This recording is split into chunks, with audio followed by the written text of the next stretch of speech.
Her name is pronounced Kunz. That's the German word for art, and it's an unbelievably appropriate name for one of the great illustrators. Some of you may have seen this wonderful double-page spread in the Post a little while ago. It's a great section called Avenue, and you can see, I hope, the range of personalities and the publications in which these pieces have appeared. You get a sense of Anita's work. I'll read off some of the titles: New Yorker, Rolling Stone, Time, New York Times Magazine, Mother Jones, Bill Clinton, Jennifer Lopez, the Pope, Madonna. She's an exceptional talent. She's a homie, a neighbor of ours on Queen Street, and a graduate of the OCA, Anita Kunz.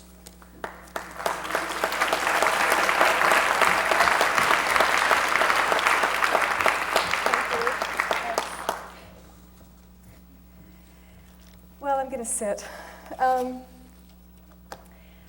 I was thinking about maybe talking about where ideas come from, and I was going to maybe talk about theoretical things like that. But after I saw the wonderful doctor talk about the brain, I'm very confused.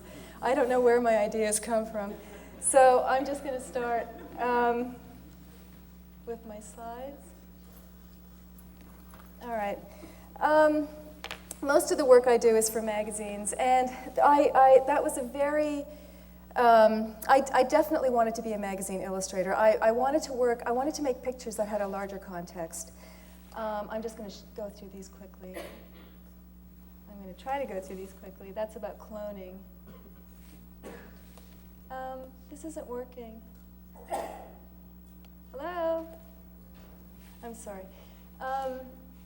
Yes, so I always wanted to be an illustrator, and it had more to do with the idea of communication. I'm very interested in communication. That's why I chose magazines as my medium.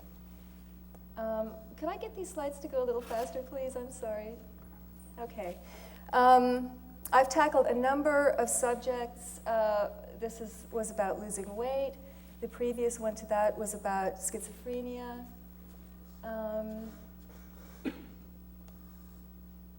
This isn't going to work. Can we have these? Cough for the change. Okay. Okay. Change.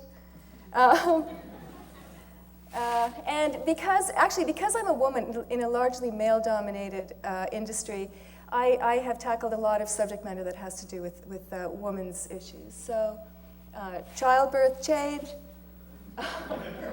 Oops, sex, change, birds and the bees.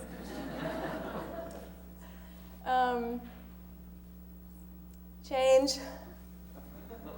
Oh, I'm going to look at this monitor. That's better. All right.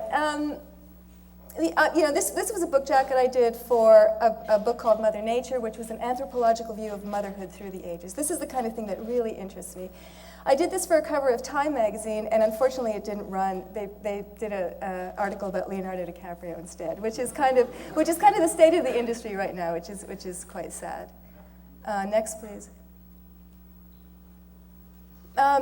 So again, I love doing what I do because I learn all the time. It's extraordinarily interesting to me to be tackling these kind of subjects.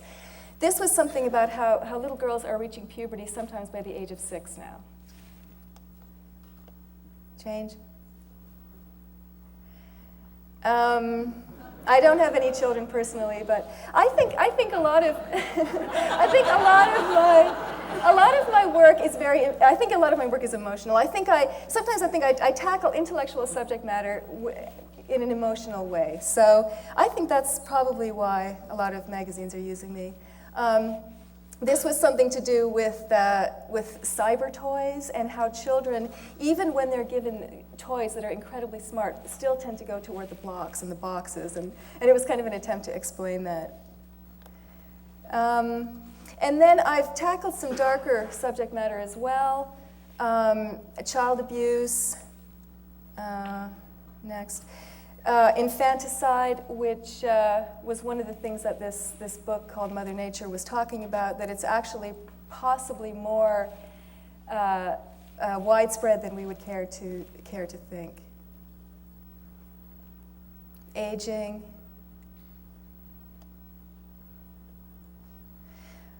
just feminism. And another thing that I find incredibly interesting, and this is another thing I want to talk to this doctor about where ideas come from, because a lot of times things that look perfectly normal to me are not people think are weird, and I don't really understand it. I mean, to me, this is perfectly normal. All right, this was the subject was censorship, and again, I think that sometimes the best way for me to explore ideas is emotionally. Like, how would this feel? So that's what that was for. And the cocaine trade between North and South America. I have stories for all of these, but I only have 15 minutes. This was, my lesson here was don't ever cut up American money and cross the border with this picture, and I won't go into that.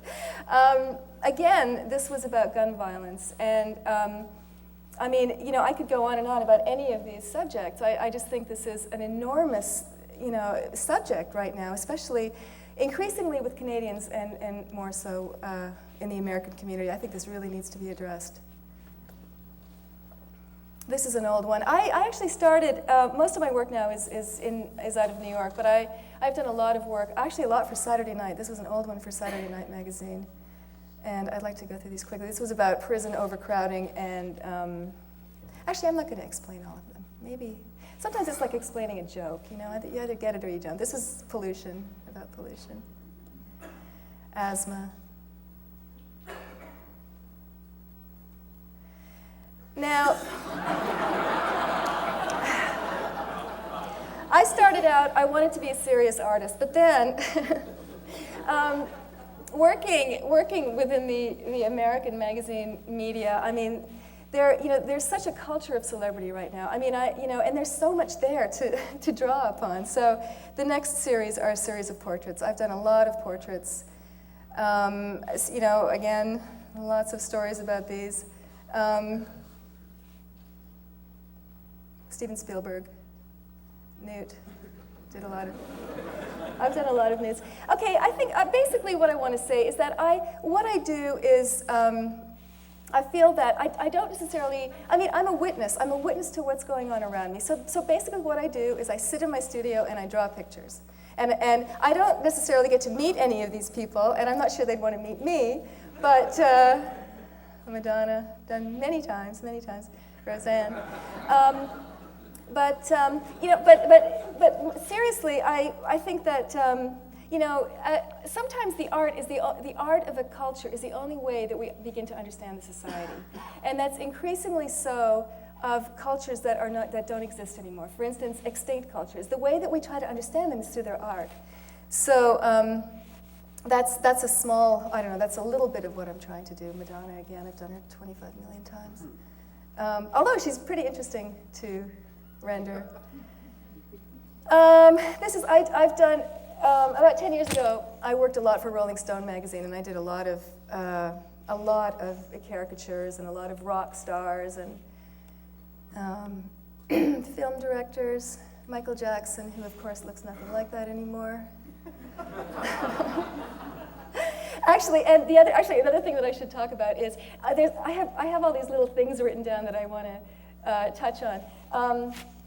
The idea of political correctness, the idea of again, some of these things that look right to me, and I mean in a certain way, sometimes are misunderstood, and I've been really criticized for some of my pictures without intending to do what they thought that I was doing. In other words, this was something that was just because Michael Jackson was such a Disney character, we thought that we'd make him like a Disney character. But this, in England, apparently the BBC did a whole program running around Rolling Stone and how racist it is. So they thought that it was like a gollywog, you see? Remember that's like a really racist character. So I'm always amazed when that sort of thing happens. Again, more rock stars, Jennifer Lopez. Leonardo DiCaprio, got back at him.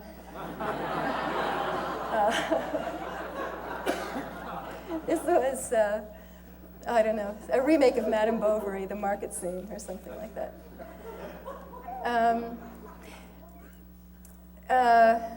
Eddie Vedder and Neil Young did a CD together. So, What else? Oh, yes. The Spice Girls versus Metallica. Now, I don't, again, most of my time I sit in my studio and I come up with these things and I don't actually get to meet the people, and frequently they don't really want to buy the pictures of themselves either. But I did get a call from Lars's people of Metallica, and he really wanted to buy this picture, but then I told him it was this big, and then he didn't want it anymore. So I don't like Metallica anyway, so that's okay. This is, I don't know how many pictures for Rolling Stone in the 90s, and we did a little back page that was the history of rock and roll, and we sort of played with these various ideas and sort of reinventing a history of rock and roll. So this is a picture of the Monkees. And, oh, this is out of order. Okay, that's Puff Daddy. He shouldn't be there. I'm going to show you the Stones later. All right, so anyway, so you see my problem. I mean, I started out as a serious artist, but there's so much, there's so much to paint pictures about. This was about James Dean and how he's such an American icon. Here you go, the Stones.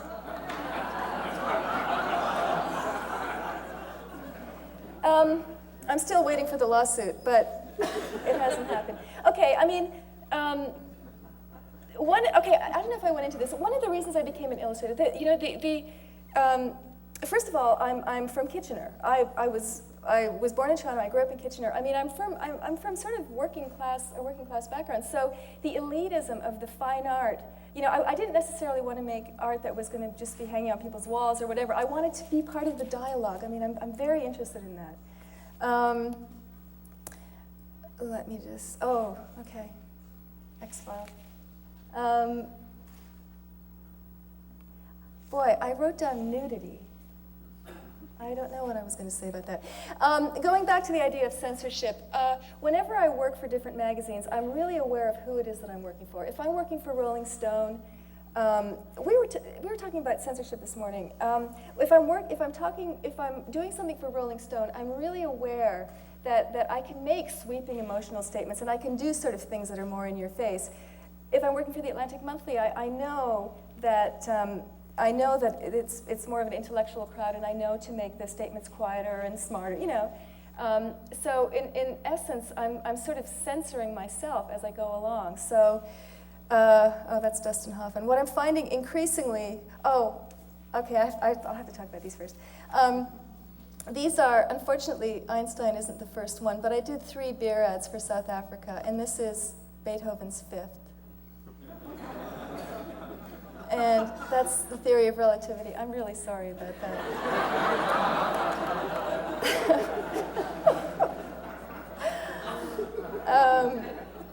And this is really out of order. That's the Pope. He shouldn't be there. All right, I'm all over the place. Okay, so what was I talking about? Okay, I'm going to talk about this now. How am I doing? Great. Okay. One of the things I wanted to talk about was technology. I'm going to talk really briefly about technology and how it relates to me. I'm technologically inept. I brought slides today. I mean, that's how bad I am. But one of the things in my industry, it's enabled me to be able to email art, so it can get there right away. That's amazing. One of the bad things is that I have to do these things in a day. Especially for Time magazine. This was supposed to be a cover. I had a day and a half to do it. So they call, and I quickly do the sketch. It goes through the editors. Then I have to do the painting in a day. So what happens? This is my downside of technology. Is that I'm working in the middle of the night. I'm doing the Pope at 3 o'clock in the morning. He's looking to me like Bob Barker. Doesn't he? He looks like Bob Barker.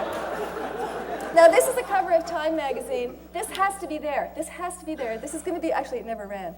But you see, that's why I don't like technology. Oh, there's a Freudian slip. This is out of order. Oh, boy. Oh, no, this is out of order. There's a before and after. That's the after. Anyway. There's the before. See, technology and me, we just don't mix. Yeah, what can you say? Help.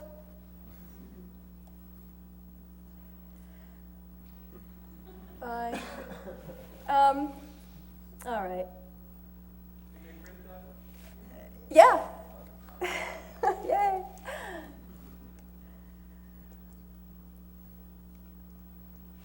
As a Canadian, I think it's really interesting. I went to a conference in New York a few weeks ago, and Christopher Guest was one of the speakers, and he was talking about making comments, and making comments as an outsider. He's British, and he was working with all of these Canadians, like Eugene Levy, and I thought, isn't that interesting? That there's so much Canadian talent here, and I think some of it that's really interesting has to do with the fact that we're slightly outside of everything. So I can make this. So I think they actually call me sometimes because of this. I mean, this was a comment on, is America on a power trip? I don't know if they would ask an American illustrator to do that.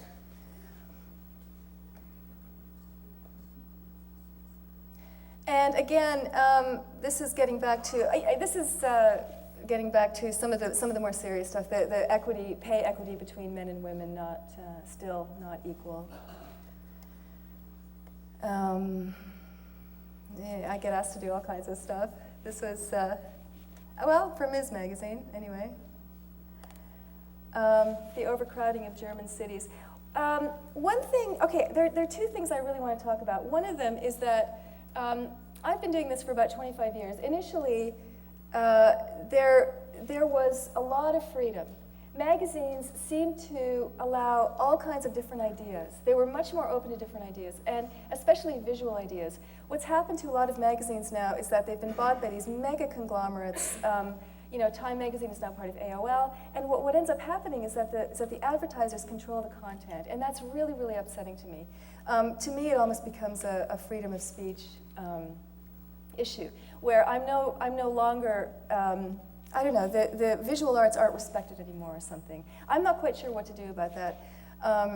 It's definitely not as open as it used to be, and that goes into the idea of political correctness. This was years ago. I did this as a cover of Radio Guide magazine. It was an article about creationism versus Darwinism, about the debate. I don't think I'd be able to get that cover printed now. I think there would be too many people who would be upset about the depiction of Adam and Eve. In other words, working within this political correctness is becoming increasingly difficult. This sort of goes back to what the doctor was talking about. This is Mozart and how they just threw. I can't believe that she has Einstein's brain. That blows me away. This is about how they've just analyzed Mozart's DNA and found out what he died from. Which is, this is the kind of thing that makes it incredibly interesting for me to work in this medium. Film festival poster, another New Yorker cover.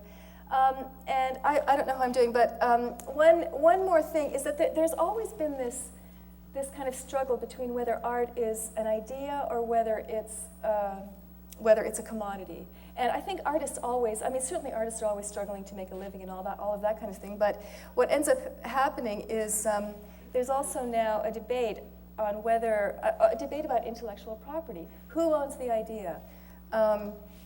And one of the things that's happening increasingly is that, Bill Gates and Getty own millions and millions of pictures. These pictures that are part of our collective visual history, pictures from Vietnam. The pictures, picture of Elvis shaking Nixon's hand, or all these amazing pictures. Some of them Pulitzer Prize-winning pictures, and Bill Gates owns them all now. Now the trouble with that is that once you privatize something like that, I don't really know what happens to our access to pictures like that. I think it's actually really troubling. The same thing, it's happened in photography to a large extent, but it's happening in illustration as well. That's my picture about football. That's all I know about football, I'm afraid.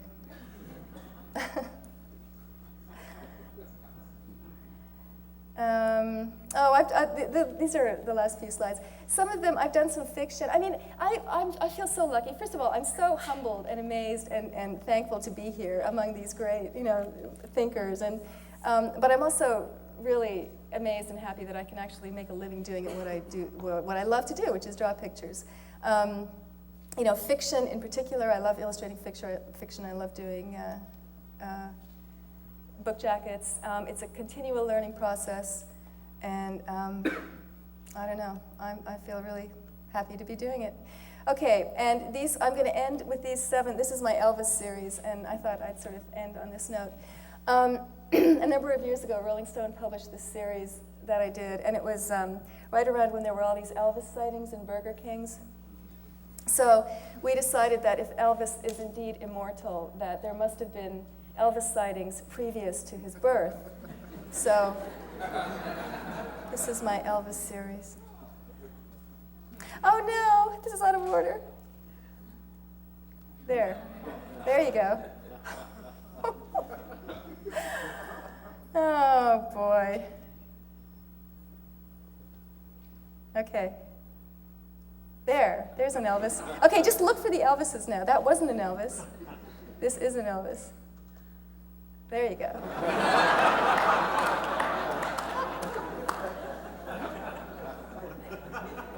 Is it an Elvis? Yes, it is. There's one. That's the Canadian sighting.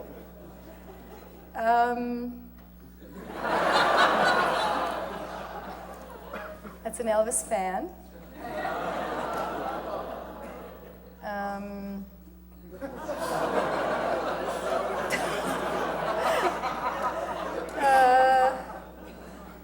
All right, it's stopping there, it won't go. Actually, I think that might be it.